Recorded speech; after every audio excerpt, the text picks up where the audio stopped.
সম্মানিত দিনী ভাই ও বোন, আজকে যারা রোজা রেখেছেন দোয়াটি 21 বার পাঠ করুন, ভুলেও মিস করবেন না। জীবনের সমস্ত গুনাহ খাতা আল্লাহ তাআলা ক্ষমা করে দিবেন এবং আপনি যে দোয়া করবেন আল্লাহ তাআলা আপনার সকল দোয়া কবুল করে নেবেন। সুবহানাল্লাহ। পবিত্র হাদিসের মধ্যে এসেছে, আল্লাহর নবী বিশ্বনবী মুহাম্মদুর রাসূলুল্লাহ সাল্লাল্লাহু আলাইহি ওয়াসাল্লাম ওয়াদা করে বলেছেন, আল্লাহ তাআলা 3 ব্যক্তির দোয়াকে কখনোই ফিরিয়ে দেন না। আল্লাহ তাআলা এই 3 ব্যক্তির দোয়াকে অবশ্যই কবুল করে থাকেন। সুবহানাল্লাহ।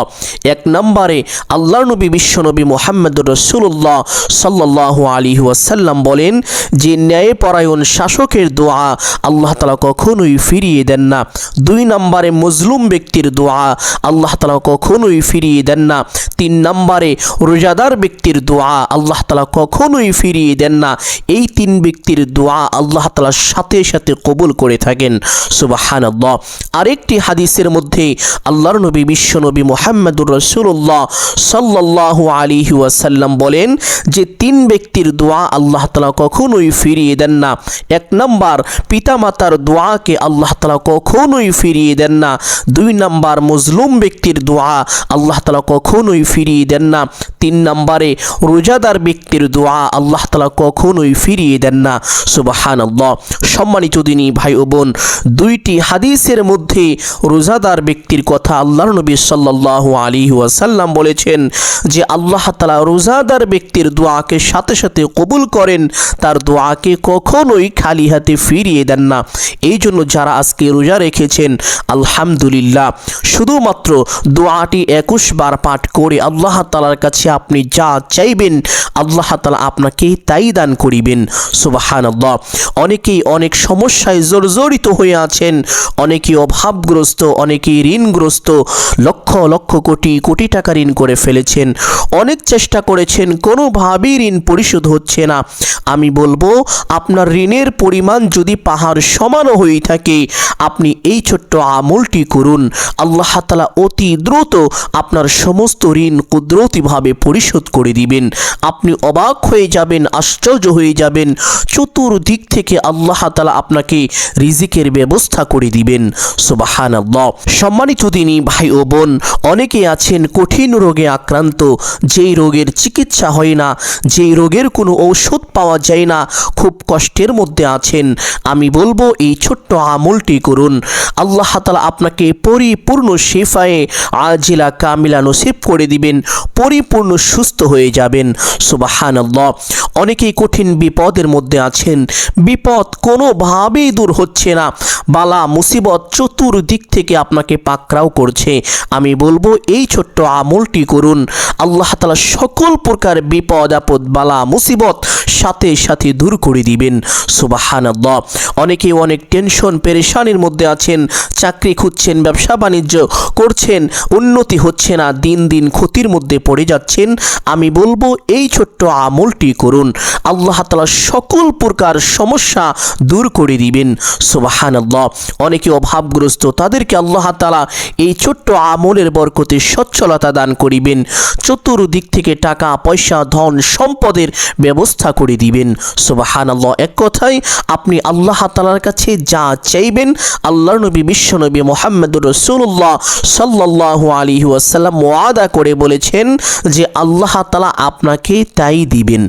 সম্মানিত দিনী ভাই ও বোন আমার, এই আমলটি কখন করিবেন, কিভাবে করিবেন, প্রত্যেকটি বিষয় আপনাদেরকে সুস্পষ্টভাবে বলে দিব। সকলেই গভীর মনোযোগ দিয়ে শুনবেন ইনশাআল্লাহ। এই আমলটি করবেন আসরের নামাজের পরে এবং মাগরিবের নামাজের কিছু সময় পূর্বে। এক হাদিসের মধ্যে এসেছে এই সময়টি হলো দোয়া কবুলের সময়। সুবহানাল্লাহ। যারা রোজা রেখেছেন ইফতার সামনে নিয়ে যদি এই আমলটি করতে পারেন, কপাল খুলে যাবে, ভাগ্য পরিবর্তন হয়ে যাবে। আল্লাহর নবী মুহাম্মদুর রাসূলুল্লাহ সাল্লাল্লাহু আলাইহি ওয়াসাল্লাম বলেন, রোজাদার ব্যক্তি যখন ইফতারের পূর্ব মুহূর্তে আল্লাহ তাআলার কাছে কোনো কিছু চায়, আল্লাহ তাআলা সাথে সাথে তার চাওয়াকে পূরণ করেন, তার চাওয়াকে কখনোই আল্লাহ তাআলা ফিরিয়ে দেন না। সুবহানাল্লাহ। সম্মানিত দিনী ভাই বোন, অনেকেই আছেন যাদের সন্তানাদি হয় না, যদি এই আমল করতে পারেন আল্লাহ তাআলা আপনাকে সন্তানাদিও দান করিবেন। অর্থাৎ আপনি আপনি যা চাইবেন তাই পাবেন। এই জন্য এই আমলটি কেউ ছাড়বেন না। সকলেরই কোনো না কোনো কমতি আছে, কেউই আমরা পরিপূর্ণ না। এই জন্য সম্মানিত দিনী ভাই ও বোন, আমাদের যা প্রয়োজন এই সময় আমরা আল্লাহ তাআলার কাছে সকলেই চাইব। সম্মানিত দিনী ভাই ও বোন, আমলটি করার জন্য প্রথমে উত্তম রূপে ওযু করিবেন। ওযুর পূর্বে ছোট্ট দুইটি বিষয় অবশ্যই লক্ষ্য করিবেন। এক নম্বর বিষয় হলো ওযুর পূর্বে ওযুর নিয়ত করা। অনেকেই জানেন না ওযুর নিয়ত কিভাবে করতে হয়, অথচ ওযুর নিয়ত না করিলে ওযু পরিপূর্ণ হয় না। এই জন্য সম্মানিত দিনী ভাই বোন, ওযুর নিয়তটি এইভাবে করিবেন। আপনি আপনার মনে মনে সংকল্পনা করিবেন, এই ধারণা করিবেন যে এখন আমি আল্লাহ তাআলার সন্তুষ্টির জন্য ওযু করছি, তাহলেই আপনার ওযুর নিয়ত হয়ে যাবে। অতঃপর বিসমিল্লাহির রহমানির রহিম পাঠ করে ওযু আরম্ভ করিবেন। ওযুর প্রত্যেকটি অঙ্গ প্রত্যঙ্গ গভীর মনোযোগ সহকারে ধৌত করিবেন। চুপচাপ ওযু শেষ করে আপনি যে স্থানে ইফতার করবেন সেই স্থানে চলে যাবেন। গিয়ে কিবলামুখী হয়ে সোজা হয়ে সুন্দরভাবে নামাজের মধ্যে যেভাবে বসেন ঠিক সেভাবে বসবেন। বসে প্রথমে এই ছোট্ট দুরূদটি পাঠ করিবেন, আল্লাহুম্মা সাল্লি আলা মুহাম্মাদিন আবদিকা ওয়া রাসূলিকা ওয়া আলাল মুমিনিনা ওয়াল মুমিনাতি ওয়াল মুসলিমিনা ওয়াল মুসলিমাতি। দুরূদটি সুন্দর করে মহব্বতের সাথে সহিশুদ্ধ করে এইভাবে 3 বার পাঠ করিবেন। কিতাবের মধ্যে এসেছে এই দুরূদ হলো ধন সম্পদ লাভের দুরূদ। এই দুরূদ বেশি বেশি পাঠ করিলে ধন সম্পদ বৃদ্ধি হয়, এবং কেউ যদি নিয়মিত এই দুরূদ পাঠ করে আল্লাহ তাআলা তাকে গুপ্ত ধন দান করবেন। সুবহানাল্লাহ। এই জন্য সম্মানিত দিনী ভাই বোন, এই দুরূদটি উঠতে বসতে চলতে ফিরতে যখনই সময় পাবেন বেশি বেশি পাঠ করিবেন। পবিত্র হাদিসের মধ্যে এসেছে আল্লাহর নবী মুহাম্মদুর রাসূলুল্লাহ সাল্লাল্লাহু আলাইহি ওয়াসাল্লাম বলেছেন, যেই ব্যক্তি আমি রাসূলের উপরে একবার দুরূদ পাঠ করে আল্লাহ তাআলা সাথে সাথে ওই ব্যক্তির উপরে 10টি রহমত নাজিল করেন। তাকে বড় বড় 10টি বিপদ থেকে আল্লাহ তাআলা নিজ কুদরতি হাতে হেফাজত করেন। তার মনের বড় বড় 10টি আশা আল্লাহ তাআলা পূরণ করে দেন, এবং তার আমল নামায় কমপক্ষে 10টি নেকি দান করেন। তার জীবন থেকে কমপক্ষে 10টি গুনাহ খাতা আল্লাহ তাআলা ক্ষমা করে দেন। সুবহানাল্লাহ। শুধু তাই নয়, আপনি যদি এই দুরূদটি বেশি বেশি পাঠ করেন আল্লাহ তাআলা দুনিয়ার সমস্ত কঠিন কাজকে আপনার জন্য সহজ করে দিবেন। এই জন্য সম্মানিত দিনী ভাই বোন, এই দুরূদটি সব সময় পাঠ করার চেষ্টা করিবেন। আমলের সময় কমপক্ষে 3 বার। দুরূদটি পাঠ করার পরে একটি ছোট্ট ইস্তেগফার পাঠ করিবেন। পবিত্র হাদিসের মধ্যে এসেছে হযরত আব্দুল্লাহ ইবনে আব্বাস রাদিয়াল্লাহু তাআলা আনহু থেকে বর্ণিত, আল্লাহর নবী মুহাম্মদুর রাসূলুল্লাহ সাল্লাল্লাহু আলাইহি ওয়াসাল্লাম বলেছেন, যেই ব্যক্তি বেশি বেশি ইস্তেগফার করে আল্লাহ তাআলা তার গুনাহগুলো মোচন করে দেন, তার অভাব অনটন দুঃখ কষ্ট পেরেশানি বিপদ আপদ বালা মুসিবত দূর করে দেন, এবং আল্লাহ তাআলা তাকে অকল্পনীয়ভাবে রিজিক দান করেন। সুবহানাল্লাহ। অর্থাৎ আপনি এমন এমন জায়গা থেকে রিজিক প্রাপ্ত হবেন যেটা কখনো কল্পনাও করতে পারেননি। অকল্পনীয়ভাবে আল্লাহ তাআলার পক্ষ থেকে আপনি রিজিক পাবেন। এই জন্য সম্মানিত দিনী ভাই বোন, উঠতে বসতে চলতে ফিরতে যখনই সময় পাবেন ছোট্ট এই ইস্তেগফারটি পাঠ করার চেষ্টা করিবেন। ইস্তেগফারটি পাঠ করছি, সকলেই গভীর মনোযোগ দিয়ে শুনুন। আস্তাগফিরুল্লাহাল্লাযী লা ইলাহা ইল্লা হুয়াল হাইয়ুল কাইয়্যুম ওয়া আতুবু ইলাইহি। ইস্তেগফারটি 3 বার পাঠ করা শেষ করে একটি ছোট্ট দোয়া 3 বার পাঠ করিবেন। দোয়াটি হলো, আল্লাহুম্মা গফিরলি ওয়ারহামনি ওয়ারযুকনি। আল্লাহুম্মা গফিরলি, হে আল্লাহ আপনি আমাকে ক্ষমা করুন, ওয়ারহামনি এবং আমার উপরে দয়া করুন, ওয়ারযুকনি এবং আমাকে রিজিক দান করুন।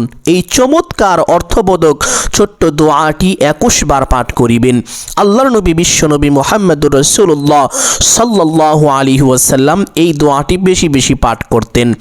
সম্মানিত দিনী ভাই বোন, এই দোয়াটি 21 বার পাঠ করার পরে আরেকটি ছোট্ট ছোট্ট দোয়া পাঠ করিবেন, যেই দোয়ার বরকতে হযরত আলী রাদিয়াল্লাহু তাআলা আনহু আল্লাহ তাআলার পক্ষ থেকে গায়বী রিজিক পেয়েছিলেন। সুবহানাল্লাহ। আর সেই দোয়ার এক অংশ হলো ইয়া রাহিমাল মাসাকিন। দোয়াটির অর্থ হলো, হে গরিবদের প্রতি দয়ালু আল্লাহ, হে গরিবদের প্রতি সাহায্যকারী আল্লাহ। সুবহানাল্লাহ। এই চমৎকার অর্থবোধক ছোট্ট দোয়াটি হাতের আঙ্গুল দিয়ে গুনে গুনে 21 বার পাঠ করিবেন। ইয়া রাহিমাল মাসাকিন। সম্মানিত দিনী ভাই বোন, এই দোয়াটি 21 বার পাঠ করার পরে আরেকটি ছোট্ট দোয়া পাঠ করিবেন, যেই দোয়া সমস্ত রোগের শেফা, যেই দোয়া বিপদ আপদ দূর করার হাতিয়ার, যেই দোয়া রিজিক বৃদ্ধির একটি চমৎকার ঔষধ। সুবহানাল্লাহ। সম্মানিত দিনী ভাই বোন, এই দোয়া যে কোনো সমস্যার জন্য যদি পাঠ করেন, আল্লাহ তাআলা সকল সমস্যা দূর করে দিবেন, অভাব অনটন বিপদ আপদ দূর করে দিবেন এবং চতুর্দিক থেকে রিজিকের ব্যবস্থা করে দিবেন। এমনকি আপনি আল্লাহ তাআলার জিম্মায় চলে যাবেন, স্বয়ং আল্লাহ তাআলা আপনাকে লালন পালন করবেন। সুবহানাল্লাহ। আর সেই দোয়াটি হলো লা ইলাহা ইল্লা আনতা সুবহানাকা ইন্নী কুনতু মিনাজ জালিমিন। এই দোয়াকে বলা হয়ে থাকে দোয়ায়ে ইউনুস। আল্লাহর নবী বিশ্বনবী মুহাম্মদুর রাসূলুল্লাহ সাল্লাল্লাহু আলাইহি ওয়াসাল্লাম সাহাবীদেরকে বলতেছিলেন, ও আমার সাহাবীরা, একবার হযরত ইউনুস আলাইহিস সালামকে মাছে গিলে ফেলেছিল। মাছের পেটের মধ্য থেকে হযরত ইউনুস আলাইহিস সালাম এই দোয়ার মাধ্যমে আল্লাহ তাআলার কাছে সাহায্য চেয়েছিলেন। আল্লাহ তাআলা হযরত ইউনুস আলাইহিস সালামকে মাছের পেটের মধ্য থেকে এই দোয়ার বরকতে হেফাজত করেছিলেন। সুবহানাল্লাহ। সাহাবীরা অবাক হয়ে গেলেন, আশ্চর্য হয়ে গেলেন। সাহাবীরা বললেন, ইয়া রাসূলুল্লাহ সাল্লাল্লাহু আলাইহি ওয়াসাল্লাম, এই দোয়াটি কি শুধুমাত্র হযরত ইউনুস আলাইহিস সালামের জন্যই বৈশিষ্ট্য নাকি সমস্ত মানুষের জন্য বৈশিষ্ট্য? নবীজি বললেন, ও আমার সাহাবীরা, শুনো, এই দোয়াটি শুধুমাত্র হযরত ইউনুস আলাইহিস সালামের জন্যই বৈশিষ্ট্য নয়, এই দোয়াটি সমস্ত মানুষের জন্য বৈশিষ্ট্য। সুবহানাল্লাহ। আরেক হাদিসের মধ্যে এই দোয়ার ব্যাপারে আল্লাহর নবী বিশ্বনবী মুহাম্মদুর রাসূলুল্লাহ সাল্লাল্লাহু আলাইহি ওয়াসাল্লাম বলেন, যেই ব্যক্তি অসুস্থ অবস্থায় এই দোয়াটি 40 বার পাঠ করবে, সে অতি দ্রুত সুস্থ হবে। আর সে যদি সুস্থ না হয়, অসুস্থ অবস্থাতেই মৃত্যুবরণ করে, তাহলে তার মৃত্যুর সাথে সাথে আল্লাহ তাআলা তার আমলনামায় 40 জন শহীদের সমপরিমাণ সওয়াব দান করিবেন। সুবহানাল্লাহ। শুধু তাই নয়, নবীজি আরও বলেন, আর সে যদি সুস্থ হয়েও যায়, সুস্থ হওয়ার সাথে সাথে তার পিছনের সমস্ত গুনাহ খাতা আল্লাহ তাআলা ক্ষমা করে দিবেন। সুবহানাল্লাহ। এই জন্য সম্মানিত দিনী ভাই বোন, যখনই কোনো রোগে আক্রান্ত হয়ে যাবেন, সাথে সাথে ছোট্ট দোয়াটি 40 বার পাঠ করতে ভুলবেন না।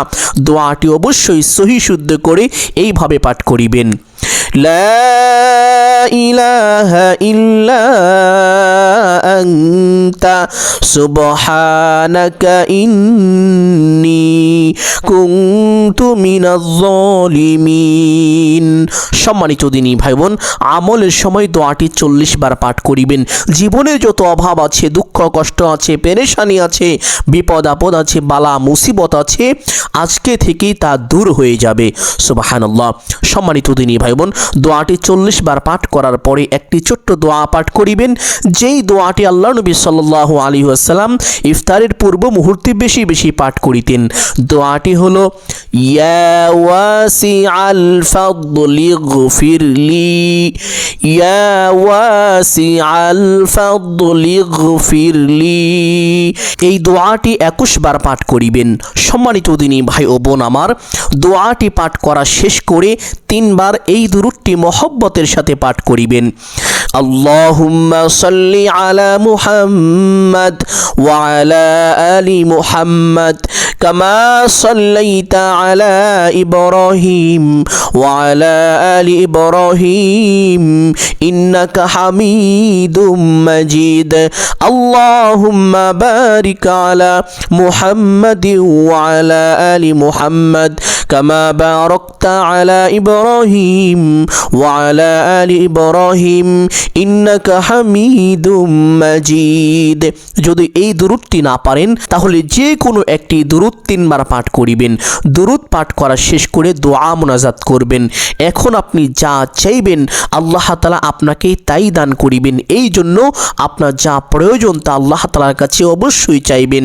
এইভাবে দোয়া মোনাজাত করবেন।